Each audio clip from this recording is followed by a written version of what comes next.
We're going to move on to television now. Yes. I'd like to talk about the new TV series Narcos Mexico. Now, I don't know if did you see the original Narcos?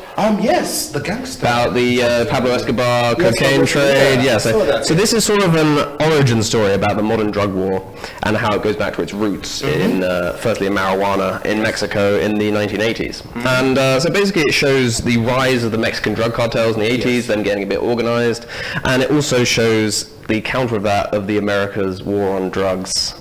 Yeah, Reagan war. Yeah, Reagan's and Nixon's continued war on drugs. Yes.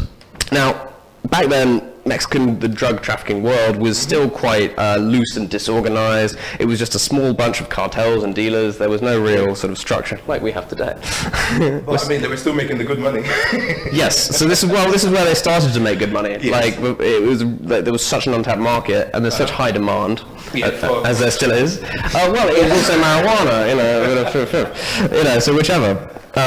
So anyway, basically, I just want to talk about this and how it relates to the war on drugs a little bit. Right. Because there's a figure at the beginning of the series that says that the war on drugs has killed 500,000 people in Mexico in the past 30 years. Yes, it has, yeah. And counting. Yes. And that's not going to go down if we don't make changes, because it's still a lot of problems today, and I think this series is trying to highlight that. Yeah, I mean, which is what the series is doing right now. I think Netflix is, they kind of, for the sake of posterity, I think what Netflix is doing, they're kind of taking what has happened in history, and now, they're showcasing it to the world. Exactly. Taking it into... And again, how film has the opportunity to expose it. Yeah, to expose all this, and even to the FBI that was connected to it. Yeah. When I started watching, I binge watched it, actually. I mean, It's so addictive. It's more addictive than cocaine. Yeah.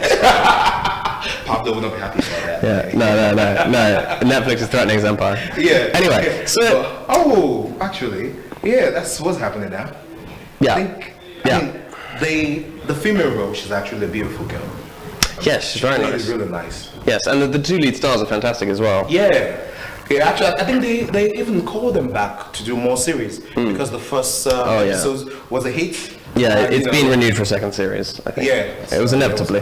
Let's move But anyway, just talking about a little bit about the war on drugs and how it relates to it, because we're showing the inception of the war on drugs here, and what led to just decades of lies and failures through the war on drugs. Millions of innocent people sent to jail, lives ruined through ridiculously antiquated drug laws. The actual war on drugs, how much do you think it spends in the US annually?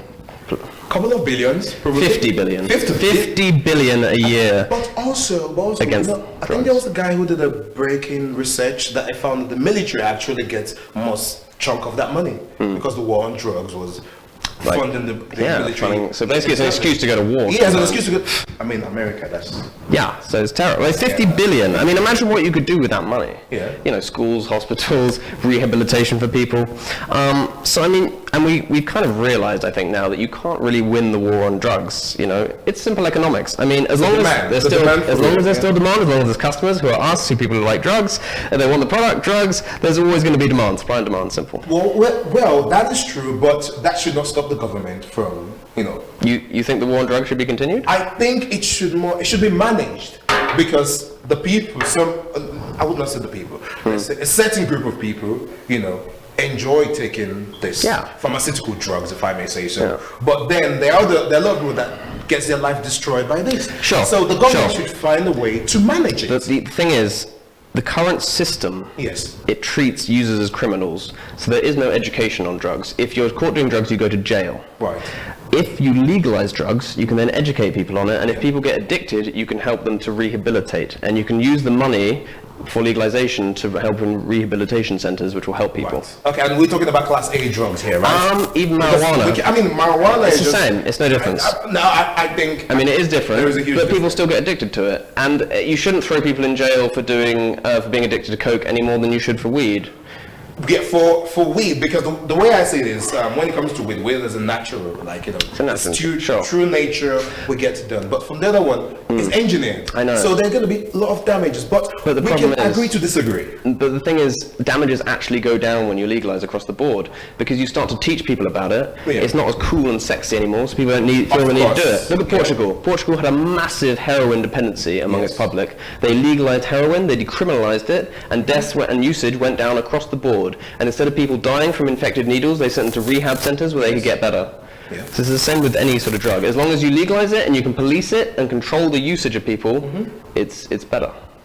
I think you have a point there. We're just going to agree to disagree on this subject. Sure. I think we're going to start finding this out because let's be honest, when legalization is coming when the report comes back from the country that's done this in Portugal, we'll compare and we'll still be here on the Gonzo World to evaluate all that. Well, I'm looking forward to legalization so much, and we've already seen weed hugely legalized in a big way. You know, we're seeing massive changes from the old war on drugs that started from the 80s, 70s, going on was so long, and now, come on, we're seeing people wake up. That weed isn't that bad, that drugs in general aren't that bad, that all the lies we were told from our teachers, our school teachers, our Sunday school teachers, our parents, they're all bullshit. They're not all bullshit, but it's scaremongering tactics to try and scare you not use drugs. I mean, we need to try and look at it from the lens of, you know, the government of that time. They were scared because they didn't understand how we functioned. Yeah, so it was due to fear, but that's pathetic because, I mean, look at how much important the 60s and 70s, those drug-fueled years, I know there were bad bits, but they also fueled the society in a big way. And then to say, oh, no, drugs are bad, in a blanket way, there are good and bad parts, but we need to talk about these conversations rather than just say, it's all bad. So, okay, cool. All right. So, right. No, it's interesting. And also drugs, they can be used to help cure medical things such as cancer, PTSD, depression, a number of other issues. There's so many different sort of uses for it that are helpful. Right. Okay. That's the thing is, like I keep saying, we will see what happens. Yeah. But I think weed's a good start for it anyway. We're good. Okay, because we're all pretty united on the idea that weed is good and should be legalized. Yes, we are. I think that's a start, and then from there we'll see. Let's see how it goes. Maybe humanity is not yet there yet. No, not yet. Not yet. You're not. Maybe we'll get. As usual, I'm jumping the gun a bit.